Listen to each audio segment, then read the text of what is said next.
What's up, everybody? It's your boy Church, and I'm here with Mr. Teddy. There he is. And we're going to talk a little bit about, Theodore, Teddy, and, this is all for the San Angelo Gives event coming up. It's coming up May 6th. If you like what you see, you like what you hear, and you just want to give, God puts it on your heart to give to us, then please donate and support to the Hopper House. However, donate is not an option at this moment. However, advance giving does open up April 22nd, and it runs all the way through till Cinco de Mayo. Did I say that right? Yeah, Cinco de Mayo. Okay, my hillbilly twang, I just can't say that's certain live though. That's how I call them Hispanics or we call them red Mexicans. You know, okay, like, that's how we do. So April 22nd through May 5th, and then of course the day of May 6th, you can donate. So Teddy, can you tell us a little bit about what it was like before you came to the Hopper House, and what was the turning point that brought you here? So, so I kind of want to introduce myself. Go ahead. So, my name is Theodore. I'm a grateful recovered alcoholic addict. My sober date is 11/17/20, and for that, I'm very grateful every single day. Yeah. Sorry, I've gotten used to that. So, Hopper House. Before I came to Hopper House, I was a lot of trouble. I made a lot of bad choices in my life, and I continued to do that for a long time, from the age of 10 to 37, and so I created a lot of trouble, and I guess that's a really good word to use is trouble. I was a lot of trouble. I mean, that doesn't mean I wasn't doing things to support my family. I tried my best, but I was still trapped in my alcoholism, my addiction. I allowed that to rule my life for a long time. And man, that was before the Hopper House, though, like for a long time. And then I got picked up. I went to jail 16 of 20. My sober date is 11/17/20 because that was the day that I was sober, and I've been sober since then. I knew that my life needed to change. I guess that was kind of like a turning point. Where I was desperate, and I was tired of hurting people. I was tired of failing. I was tired of losing, and I was tired of just seeing my kids without their father, and just so much. I was tired. I'm tired today, but that's because I'm up and doing the next right thing. I'm tired for a good reason today. But I mean, I feel like it's like I was tired for the wrong reason. 4 years and 3 months ago, like whenever I was in my addiction, but today I'm tired because I get to do something today. I don't have to. I could just give up. But I don't want to give up, and I don't want anybody to give up on you or anybody else. Like, I'm tired of seeing people fail. I want to see people win. And anyway, so my turning point was the last time I went to jail. So sorry, you was sick and tired of being sick and tired. Yeah. So now you are tired from being that mentor that inspired. Yeah. Okay. Yeah. It's just a stupid little rhyme there. No, that's cool. That's cool. Yeah. Yeah. So how was your experience since you've been here at the Hopper House? And you've been here for how long? I will be here for 4 years in May. So next month will be 4 years for me living here at the Hopper House. I know Carrie, you and Carrie. Carrie was here before. He was here before you? Okay, so he did win the argument. Okay. So so have you been here for how long again? It'll be 4 years in May. May 21st, May 17th. May 17th of 21 was my first day here at the Hopper House. That was my first day out of jail. And can I just say something real quick? Absolutely. So I remember the day that I got here, I had called Chris. I went to a bunch of places. I was looking for a place to live. I needed a place to live that day.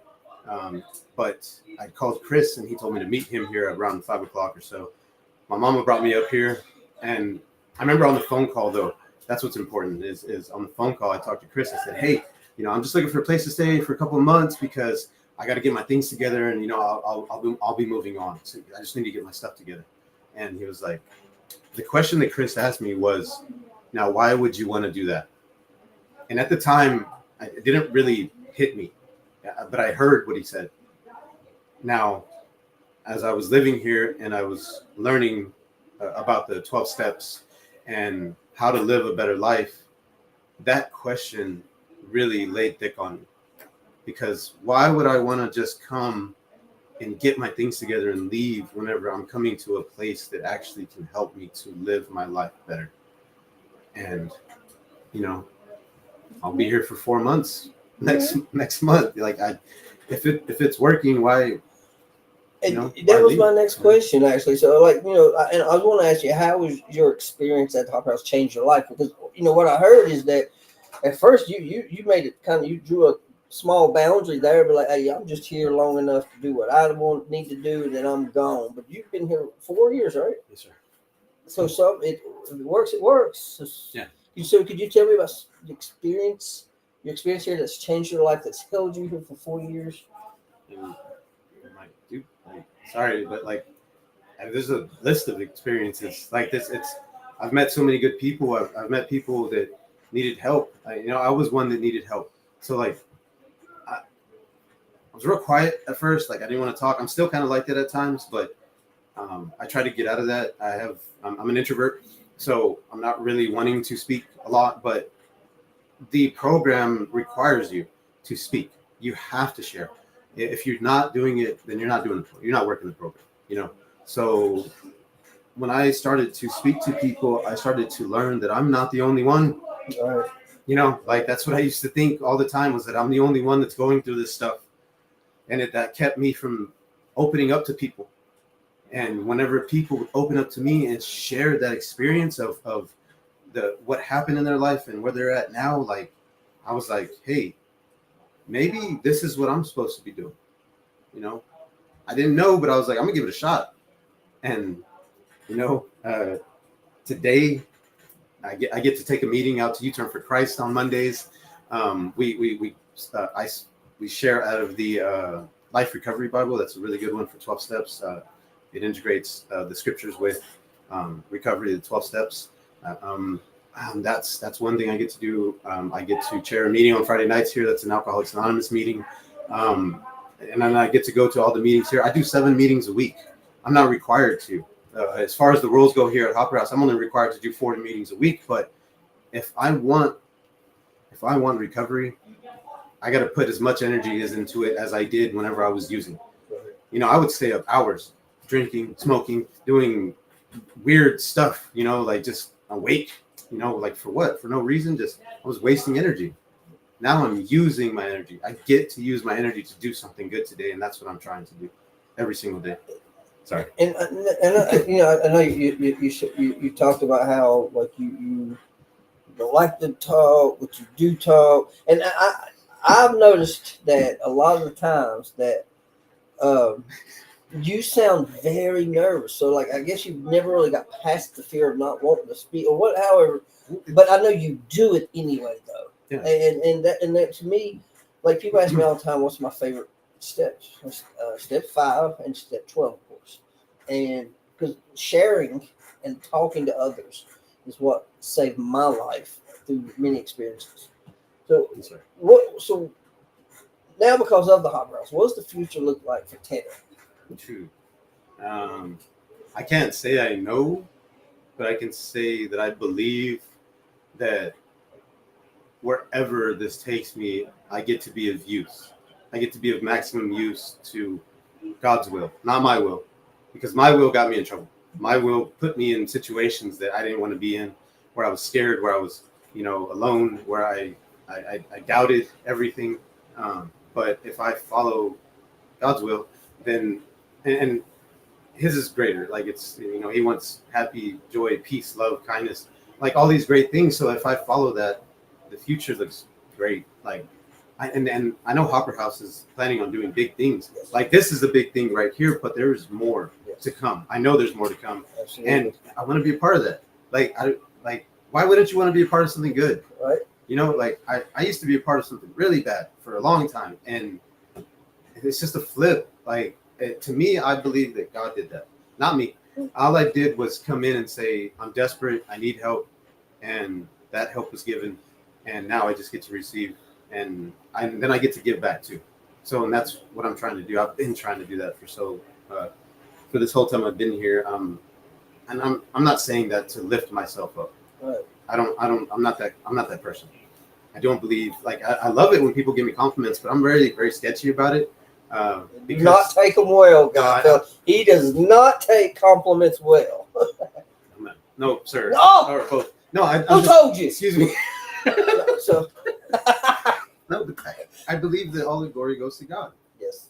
For everything that's happening in your life. If it's good, it's from Him. You know? Like, anyway, I just have a lot of thoughts about stuff. No, that's fine. And, I've asked you about experiences and about the future and stuff like that. Can you tell me about how these two have kind of come together, some of the experiences and I'm asking something in particular, because I've asked about experiences while you're here, how the hospitality has changed your life, and what the future now looks like. You showed up at my door one day with a young gentleman. I think I took a picture of it. Can you tell me about that? My son. Look, hey, y'all see that? Look, you see that glow on my son? Stop. Oh, he's blushing. Man. Tell us about that experience. Yeah. So before I went to jail, I hadn't seen my son in probably about 3 months. That was the last time I had seen him. And then when I went to jail, I had the judge on the paperwork that I signed for. I couldn't see my children, and I hadn't seen my son in over 4 years. And sorry if I'm getting serious, but like it's something very serious to me. I hadn't seen him in over 4 years, and I just got through seeing him in December of 24. It took over 4 years for me to see him again, but I knew that something was going to happen. I had doubts through the whole time, but I knew eventually that time was going to come, and I just stayed still, and I did what I needed to. And even if I had doubts creeping, I talked to somebody like Church or Chris or Brandy or anybody. There's so many people out here that you can talk to. It's amazing. Sometimes it's overwhelming. I'm like, man, but it's a good overwhelming. And not to interrupt you, but you now I only met the son, but that's not the only one you've got to be back in their lives, right? Yeah. So there's my son. My son, can I say his name? Yeah, absolutely. Okay, so my son's name is Juan Carlos Gamez. I love the fact that I got to see him again. He's very happy that I'm back in his life. I get to talk to him. I call him on the phone. You know, he's 18 years old. Like, he's Lee. Big old. I thought he brought a professional wrestler. He's bigger than me. Yeah, he's bigger than me. When I saw him, I was like, hey man, you can get bigger than me. But it's awesome though. Yeah, it is. I love it. Amazing. I love what God has done in my life, and I thank Him every day. But on the same month in December of 24, I got to see my two daughters, and they are they're 10 and 9 now. Beautiful young ladies. And I hadn't seen them in over 4 years also. And that was a little bit more pressing. Like they hadn't seen me. The last time I had seen them was when they were 3 and 4. But it was a beautiful moment, and I took everything that I could from it. You know, I was just present, and I tried to explain to them where Dad had been. But you know, it's not easy for a young child to be without their father for a long time, or their parent. And but that I know that those relationships will mend over time because I have faith. And something I've learned here is having faith in God is also having faith in His timing. See, I can't push. If I push, then that's my will. But if I wait and I be still and I listen and I talk to somebody and I just keep doing everything that I need to do, His timing is going to come. And I knew it I knew I was going to see them again, and it happened. So, you know. So, and like I said, you've been here for a while. Amazing things has happened in your life. And a lot of it, you got to give credit to the Hopper House. Look at Beavis here scooting out my apologies. My apologies. So he's running away. Yeah, my apologies for laughing. It's just so weird to see myself. Like, I'm sorry. He don't realize the filter I'm gonna put on him later. But, Dude, bro, okay, so can't do stuff like that. I wouldn't do that anyway. But so amazing things has happened in your life. You obviously what goes on here. Not only it works. It works. I mean, you've been here for 4 years. A highly respected leader. Listen, he does not take compliments well. You are crap. Yeah, Now, see, he took that like a champ. that's awesome. He's an amazing leader. Amazing leader. The most honest person that I've met. Like when he tells me, I get upset when he tells me, "Hey man, this is why I got to," because it's unwarranted. Because his trust, your trust with me, brother, is solid. But so I mean, obviously, what goes on here works. So if you could say something to someone who's thinking about donating on San Angelo Gives Day, what would it be? If you do donate, please donate. You're donating to a fellowship, because that's what this is. Like, it's a true fellowship. We do our best to invite people and show them God's love, because that fellowship has brought me so much joy. And these people, it's funny because, like, the way I think of it, okay, so I'm recovered today, right? But I used to be a using person. Like, I used all the time, drug addict, alcoholic, right? The closest people to me today are recovered drug addicts, alcoholics. To me, they're the best people in the world. Is that they put their heart out there for you. They will take their shirt off their back and give everything they can to you. So if you're going to give to something, give to somebody that is willing to give back. This fellowship is real, and I've experienced it, and there's a lot of love in it, and it's crazy because I've heard like other, like, oh, we don't trust that person because they did this or they used to do something like that, and I'm like, no. Right? No, that I trust that person. Yes. I trust that person with everything. It's amazing what God can do. He turns things around. Yes. And I never thought that those would be my best friends in my life. They're my brothers, they're my sisters, and they have so much to give. Love, kindness, joy, peace. They try their hardest every day. I've never had a day here or outside whenever I see somebody in recovery where they're not trying to lift you up, and I do my best to do it too. I'm not perfect at it, but I try. And it's so crazy because there's always somebody like, oh, you're doing so good. And I'm like, am I though? Like, but that's just me though. That's all that is. It has nothing to do with anybody else. I just, I don't give myself the credit because I believe that God deserves all the glory and honor. You are a little hard on yourself. So now it's public. Now you got to work on it. But no. But Confucius said something like, a great man is hard on himself, but a small man is hard on others. Yes, and that speaks volumes in itself right there. And I'm not going to be hard on others. I'm going to try to lift you up as best I can. I'm going to joke with you because I like joking. That's just for fun, though. Like, if you can't joke, then don't hang out with me. No, I'm just joking. That's a joke. All right, so everybody, obviously he is a testament of what good this Hopper House does. And it started off small here, just a few trailers, and now we are cramming to find room for put housing here, man. So all donations there'll be a blessing, and so be a part of what we have going on here. Help support the Hopper House. Help support the San Angelo Gives. And like I said, again, April 22nd through May 5th, open up then. It opens so you can donate. And like the banner says, man, let's make a difference together. And that's all I got. And there we go, Hopper House. Everybody have a blessed day.